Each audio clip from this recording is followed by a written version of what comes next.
बिस्मिल्लाहिर्रहमानिर्रहीम, अस्सलाम वालेकुम। मैं फ़ैज़ान रिज़वी और आप मेरे यूट्यूब चैनल देख रहे हैं। आज हफ्ता 4 मई है और हम बात कर रहे हैं रूस और यूक्रेन जंग की। आज इस जंग के 800 रोज़ मुकम्मल हो जाएंगे और आज 800वें रोज़ रशिया की जानिब से इस वक्त जब मैं वीडियो रिकॉर्ड कर रहा हूँ तो अब से चंद मिनट्स कबल की ये खबर है जो कि टास न्यूज़ एजेंसी ने रिपोर्ट की है और ये बताया है कि रशिया ने यूक्रेन के सदर व्लादिमीर ज़ेलेंस्की को वांटेड लिस्ट में डाल दिया है। अब यूक्रेन के सदर को वांटेड लिस्ट में क्यों डाला गया है और यूक्रेन के सदर को वांटेड लिस्ट में डालने का क्या मतलब हो सकता है, डिटेल्स आपके सामने रखने से कबल रीसेंट सिचुएशन मैदान जंग से कुछ इंपॉर्टेंट खबरें हैं वो मैं आपके साथ शेयर कर दूँ। एक तो रशिया की पेशकदमी ईस्टर्न यूक्रेन की साइड पर जारी है। ये जो वीडियो आपको नज़र आ रही है ये एब्राम M1 जो अमेरिका का मेन बैटल टैंक है, ये 7वां टैंक है जिसको जलाकर राख किया है रशिया ने। बाकी जो 6 टैंक्स हैं वो जो एग्जीबिशन चल रहा है मॉस्को के अंदर वहाँ पर 6 टैंक्स तो ऑलरेडी मौजूद हैं। ये 7वां टैंक भी आज रशिया की डिफेंस मिनिस्ट्री ने रिपोर्ट किया कि इन्होंने जलाकर राख कर दिया है। टोटल जो है वो 31 एब्राम M1 टैंक प्रोवाइड किए गए हैं अमेरिका की जानिब से यूक्रेन को। और जितनी तेज़ी से रशिया इन टैंक्स को जला रहा है और एग्जीबिशंस के अंदर रख रहा है तो दिनों के अंदर ये 31 के 31 जो टैंक्स हैं अगर ये फ्रंट लाइन्स के ऊपर मौजूद हुए तो इनको जलाकर राख कर दिया जाएगा। क्योंकि कुछ इस तरह की खबरें भी गर्दिश कर रही थी यूक्रेन के मीडिया पर और वेस्टर्न मीडिया पर कि यूक्रेन ने रशिया के हमलों के खदशे के पेश नज़र इन टैंक्स को, ये काफ़ी हैवी किस्म के टैंक्स हैं और काफ़ी महंगे टैंक्स हैं, इसलिए इन्हें फ्रंट लाइन से यूक्रेन ने हटा दिया था और छुपा दिया था अमेरिका के अहकामात के बाद। बहरहाल अगर ये फ्रंट लाइन्स के ऊपर ये टैंक्स हुए तो आने वाले दिनों में ये 31 के 31 टैंक्स जो हैं वो इस एग्जीबिशन के अंदर पड़े हुए पूरी दुनिया को नजर आएंगे। एक रिपोर्ट मैंने व्हाट्सएप चैनल के ऊपर शेयर की है, बहुत इंटरेस्टिंग रिपोर्ट है, मैं लिंक कमेंट्स बॉक्स में पिन कर दूंगा, वहां पर जाकर आप वो रिपोर्ट भी देख सकते हैं। जो वीडियो आपको नजर आ रही है ये रशिया की स्ट्राइक्स रिपोर्ट हुई हैं गुज़िश्ता 24 घंटों के दौरान। ना सिर्फ खार्किव का रीजन, निप्रो और ओडेसा को भी रशिया ने टारगेट किया, लेकिन ये जो वीडियो है ये खार्किव रीजन की वीडियो है जहां पर 13 ड्रोन हमले रशिया के रिपोर्ट हुए हैं और इन ड्रोन्स को मुकम्मल तौर पर मार गिराने में भी यूक्रेन नाकाम रहा है। और यहाँ पर 3 बताया जा रहा है कि इंजरीज रिपोर्ट हुई हैं क्योंकि रशिया का जो टारगेट था वो एनर्जी इंफ्रास्ट्रक्चर था और वो असलहे गोले बारूद के तोहफे तहफ़ थे जो कि अभी रिसेंटली यूक्रेन के लिए अनाउंस किए गए हैं। यूक्रेन की डिफेंस मिनिस्ट्री ने सिविलियन इंफ्रास्ट्रक्चर की बात की और ये कहा कि रशिया ने अपनी स्ट्राइक्स में एक मरतबा फिर से सिविलियंस को और सिविलियन इंफ्रास्ट्रक्चर को टारगेट किया है।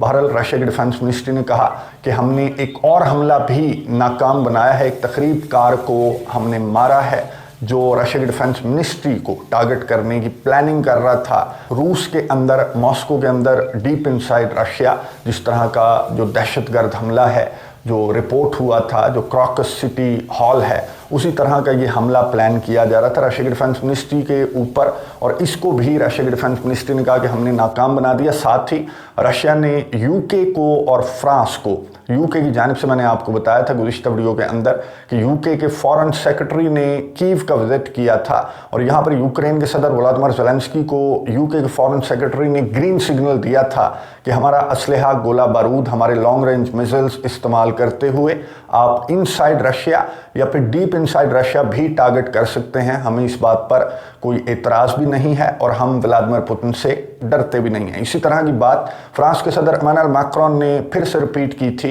कि मैं अपने फौजी यूक्रेन के अंदर भेज सकता हूं। इन्होंने कुछ ऑप्शंस भी बताए थे कि अगर यूक्रेन के सदर मेरे से रिक्वेस्ट करें या फिर रशिया फ्रंट लाइन्स को तोड़कर आगे निकले तो इस सूरत में मैं अपने फौजी अभी भी यूक्रेन के अंदर भेजने के लिए तैयार हूं। तो इन दोनों की स्टेटमेंट्स पर जो रद्द अमल सामने आया, क्रेमलिन के तर्जमान ने कहा कि ये बहुत डेंजरस एस्केलेशन है।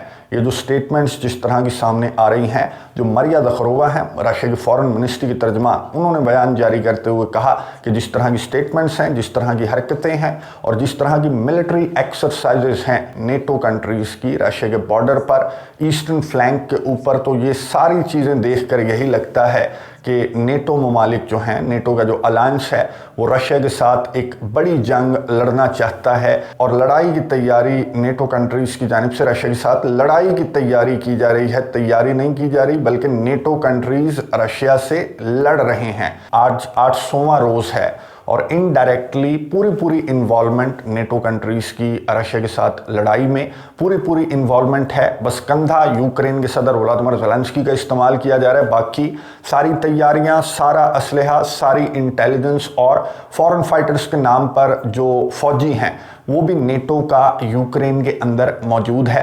और अब तो F-16 लड़ाका तैयारे भी यूक्रेन के सोशल मीडिया पर, यूक्रेन के मेन स्ट्रीम मीडिया पर, यूक्रेन की फौज में और यूक्रेन के सदर व्लादिमीर ज़ेलेंस्की भी F-16 लड़ाका तैयारों की बात कर रहे हैं। मैंने आपको बताया था कि ईस्टर के बाद, कल ईस्टर संडे है और ईस्टर के बाद F-16 लड़ाका तैयारे जो हैं वो यूक्रेन को मिल जाएंगे। दिनों की बात है और फिर ये तैयारा यूक्रेन के हाथ लगा, जिसका इंतजार यूक्रेन के सदर व्लादिमीर ज़ेलेंस्की काफ़ी महीनों से कर रहे हैं, बल्कि 1 साल तकरीबन हो चुका है कि यूक्रेन F-16 का इंतज़ार कर रहा है। क्यों कर रहा है? अगर ये देसी साख्ता ड्रोन से क्रेमलिन को टारगेट कर सकते हैं तो इनके हाथ में अगर F-16 आ गया तो फिर ये नेटो और रशिया को आपस में लड़वाने के लिए यूक्रेन के सदर कुछ भी कर सकता है। आज यूक्रेन के सदर ने बहुत ज़्यादा विजिट्स किए हैं। ये जो रीजन आपको नज़र आ रहा है साइड पर, ये रीजन वेस्टर्न साइड पर है, लवीव की साइड पर है और ये वो रीजन है जिस जगह से, जिस रास्ते से, जिस रूट से ये जो नई मदद इमदाद है वो यूक्रेन तक पहुंचेगी। यहाँ पर यूक्रेन के सदर व्लादिमीर ज़ेलेंस्की ने दौरा किया